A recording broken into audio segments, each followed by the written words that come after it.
Hello everybody and welcome to the decks of the weekend, my weekly video where I go over the decks that caught my attention during the weekend as well as kind of talk to you what happened to me in this past weekend. I've played in the charity event from Ultimate Guard that was streamed by LSV and Reed Duke.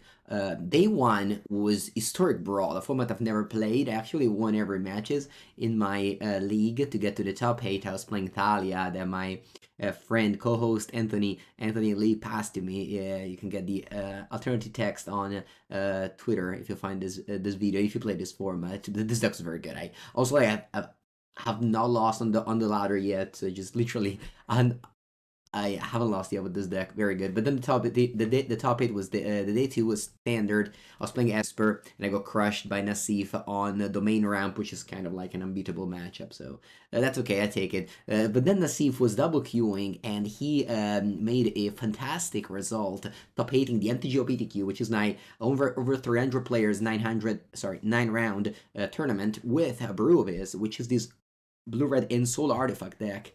And there is a lot to unpack here.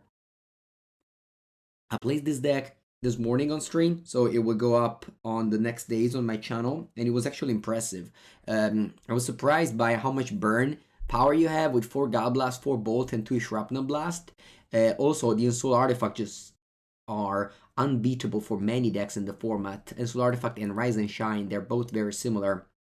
This is a 5/5, this is a 4/4. But what you do is you target your Tanglepool Bridge, Slugsword Bridge, Silverbluff Bridge, or Darksteel Citadel. They become indestructible. Sorry, they are indestructible. They become 5/5 or 4/4, and your opponent cannot kill them. Especially Scam cannot kill those. You also have the Ring against Scam, which is very good. You have also a land destruction package against 4 color with Cleansing Wildfire and the Boom Bust, which is relevant since both of these go very well on your indestructible lands. You target your indestructible land and their land and you blow them up. But yeah, basically you just burn them out at some point, and the One Ring sometimes just drawing 3 to 6 cards just yeah, kills them in one shot. Again, I was impressed by the deck. Actually, I lost the mirror match, and I feel like there's more to explore in here. Leyline Binding notably does not exile the land from Rise and Shine, although you do exile the Ensoul Artifact. Of course, Solitude does get you the 2-for-1 there, but outside of that, this deck just... So you know how Burn is like very good as for color, because you just burn them out at some point. And by the way, Burn won 2 of the 4 challenges this weekend, so definitely great performance there. And Mono Green won the PTQ. Mono Green definitely just it's been a solid choice, and I've played it in this morning on stream. It was very close to trophy, but I didn't quite get there at the end. But definitely a nice video to check when it comes out. Yeah, overall modern, just a classic. There's obviously a ton of scam in the top 8s, a ton of 4-color Cascade, which now basically replaced the 4-color with Brandon 6, which is now, I don't know, have you ever seen Brandon 6 yet? Maybe in Titan Shift you play it. But yeah, all in all, this deck from Nassif is very cool and definitely the fashion of the week. I'm expecting a lot of people to pick up Ensoul Artifacts this week, and just yeah, it's gonna be fun to see how this deck can get better. Let's go a little bit over Legacy, where there was also another winner with a very unconventional deck. That is Tony Scapone on his Mono Blue Paradoxical. So Tony Scapone, for those of you who don't know, is a famous, very famous combo player. He plays always some kind of combo decks, and this time he got there with a Paradoxical Outcome deck. So Paradoxical is usually a card that you play in Vintage. You have a lot of Moxes there, so you just bring them back, float mana, play them again, and win the game. Although in Vintage, Null Rod, Collector, Wolf are much more popular than Legacy. In fact, in Legacy, there's only like Meltdown, and then, I mean, Blue Black does play Null Rod from time to time, but you have one auto wire. Anyway, you have 16 0 mana cards, like 8 cast, and you also have Grid Monolith. Also, bouncing the Ring could be alright. You can also bounce the Thought Monitor or the Emery for cheap, and you just draw a lot of cards, and eventually you kill them with either Flux Reservoir if you want to kill them in the same turn, or you also have the combo, the One Ring plus Paradoxical Engine, to just draw your deck. This is a combo that has been used in the past. I haven't seen it lately, but if you have the Ring in play and you play Paradox Engine, very high chances that you win the game the same turn by drawing your deck and winning with the Flux Reservoir. And even if you don't have a win in your deck, you can just draw 30, put all the thought monitors.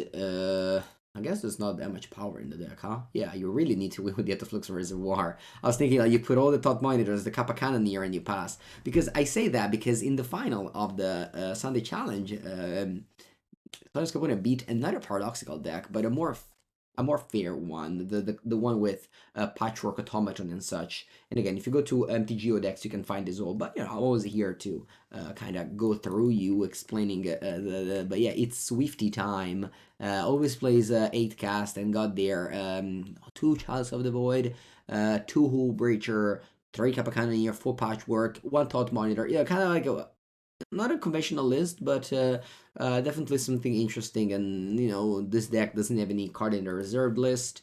This deck, maybe Great Monolith is in the reserve list, but like still, much cheaper than Dual Lands and etc. So, yeah, 8 cast is had a great weekend. Of course, a 4 color still being the best deck in Legacy with tons and tons of top 8s on every challenges. Various version. There's one playing red for Power Blast and the Fourth Rolingas. There's one playing black for Orcish Bowmaster, but like you just Carpet of Flowers spraying on all the Days decks, which are probably the weakest they've ever been, the Days decks in Legacy at the moment, but still, of course, Timur Delver, Timur Murktide, Blue Black Scam. Speaking of Blue Black Scam, I played a Legacy Challenge as well on Saturday. I've been crushed. I went 3-4. I decided not to drop, and I kept on losing, and it was bad. I felt like I lost a lot 2-1, so I'm not gonna say, oh, Blue Black Scam is unplayable, because, I still do well in the leagues, although, of course, in the leagues, the level is lower than the challenges, and it was nice to play a challenger after a long time, and it was